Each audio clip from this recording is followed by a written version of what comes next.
Salut les amis, j'espère que vous allez bien. Aujourd'hui, on va parler de Cloud Code, comment l'utiliser, quelles sont les best practices et quelques features que moi-même j'utilise. Alors avant de commencer, j'aimerais bien faire un petit débat, ouvrir un petit débat entre Cloud Code CLI, donc dans le terminal, et Cloud Code dans l'application Cloud Code Desktop. Alors personnellement j'utilise la version application parce que je suis un peu old school, j'aime bien avoir un chat, j'aime bien pouvoir avoir plusieurs conversations à la fois sans avoir à me tuer les yeux sur un terminal.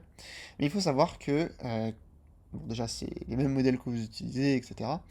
À la seule différence que les contextes ne sont pas exactement les mêmes. Si je ne dis pas de bêtises, sur Cloud Code Opus 4.8, le contexte n'est que de 256 000 tokens contre 1 million dans la CLI. Donc en fonction de vos besoins, si c'est une grosse feature, parfois passer par le terminal est un peu plus efficace, surtout si vous avez une grosse code base. Mais si vous utilisez assez bien les fonctionnalités comme for, comme compact, etc., vous pouvez très bien vous en sortir avec l'application. Donc maintenant, comment utiliser Cloud Code? Alors l'avantage de Cloud Code, comparé à un chat ChatGPT, vous êtes sûrement au courant, mais c'est que Claude a accès à votre repository et donc par extension est capable d'inférer beaucoup de choses. Les best practices de votre repository, l'architecture, le design général de l'application et en général il fait un travail pas trop mal pour créer des features qui sont en harmonie avec le reste de votre code base. Donc ça c'est le premier avantage. Le deuxième avantage, c'est qu'il est très rapide, vous avez accès à une sélection de modèles qui est extrêmement grande. Si vous utilisez assez bien, enfin si vous arrivez à assez bien jongler entre le max mode, le medium mode, le high mode en termes de reasoning effort, vous pouvez accélérer vraiment le développement par un gros facteur. Mais je dirais que potentiellement, là où c'est vraiment le meilleur, c'est pas forcément que dans l'implémentation tactique, comme on utilise, mais aussi dans la stratégie. Imaginons que vous avez une nouvelle feature, euh, la fonctionnalité de pouvoir planifier cette feature, itérer, utiliser Cloud Code comme un sparring partner, c'est quand même quelque chose d'extrêmement bénéfique. C'est pas quelque chose auquel on a toujours accès. Si on est sur un petit projet, euh, les gens n'ont pas forcément cette vue nécessaire de la code base pour pouvoir être pertinent. Cloud Code là. Et donc je vous encourage vraiment à l'utiliser. Donc maintenant en termes de best practice, si on regarde vraiment depuis le début, euh, on a vraiment les high level tips, mais je pense que vous les connaissez déjà. C'est toujours ne pas laisser des choses libres d'interprétation de manière générale à Claude. Si vous avez des unit tests, des critères, des vérifications, Claude Code sera beaucoup mieux orienté son implémentation. Ça, c'est quelque chose d'extrêmement important.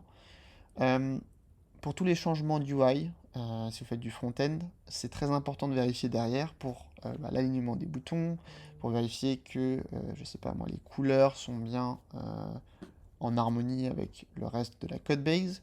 Euh, et ouais, généralement, c'est beaucoup mieux, c'est beaucoup plus efficace de lui donner un design tout fait sur Figma que de lui donner des instructions peu claires comme faites en sorte que le dashboard soit plus joli.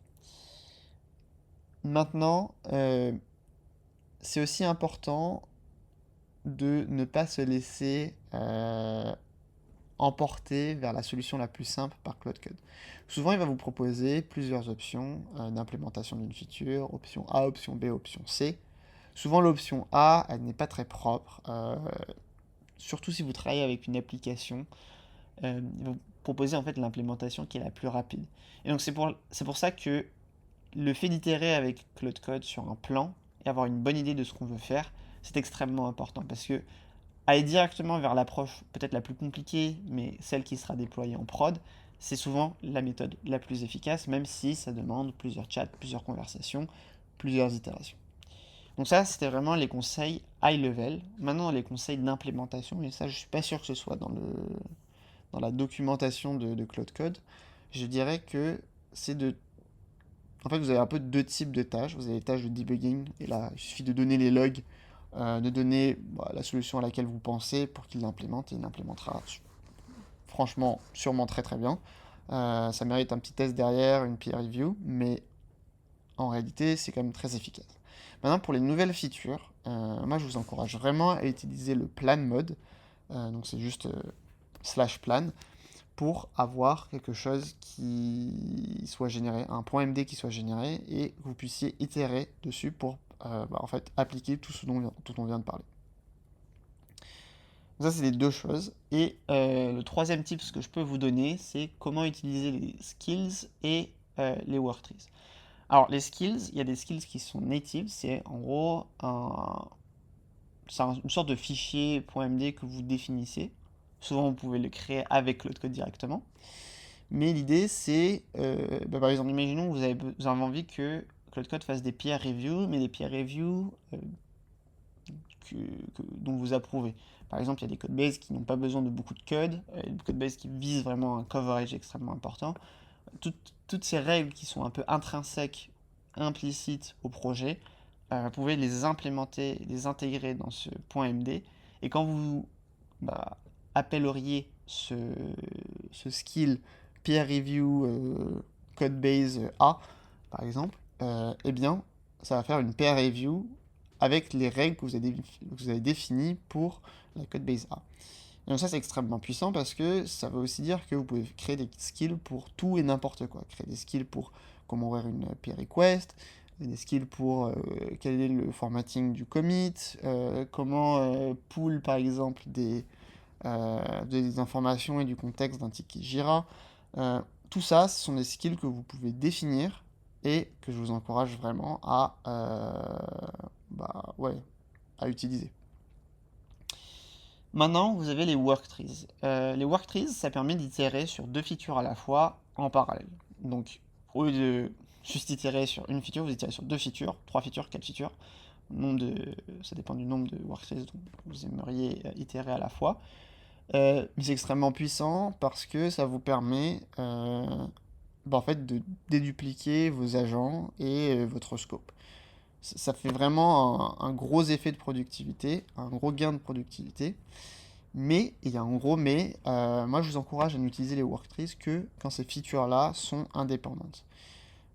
Pourquoi ça? Parce que, en fait, comment est-ce que ça a marché? Un worktree, en fait, c'est juste votre codebase qui est cloné dans un autre fichier, dans un autre folder. Et bien sûr, Claude va créer une branche et ensuite créer une peer request. Après, vous pouvez tout pull. Si ces features ne sont pas indépendantes, de la même manière que si vous avez 4 personnes qui travaillent sur la même codebase, vous n'allez pas faire x4 en productivité pour la simple et seule raison que vous allez avoir des problèmes d'architecture, de design potentiellement, de déduplication de code, mais aussi de merge conflicts. Et en fait, là, c'est un trade-off, c'est est-ce que résoudre ces conflits à la main ou potentiellement avec l'aide de Cloudecode, est-ce que c'est plus safe, est-ce que c'est plus rapide que de les faire séquentiellement? Si la réponse est oui, vous pouvez continuer à utiliser des worktrees. Sinon, je vous encourage à le faire séquentiellement. Bon, je pense que nous avons fait le tour de Cloudecode. C'était très sommaire, très introductif, mais j'espère que ça vous donne une bonne idée de comment l'utiliser. Et si la vidéo vous a plu, je vous invite à vous abonner et à liker cette vidéo.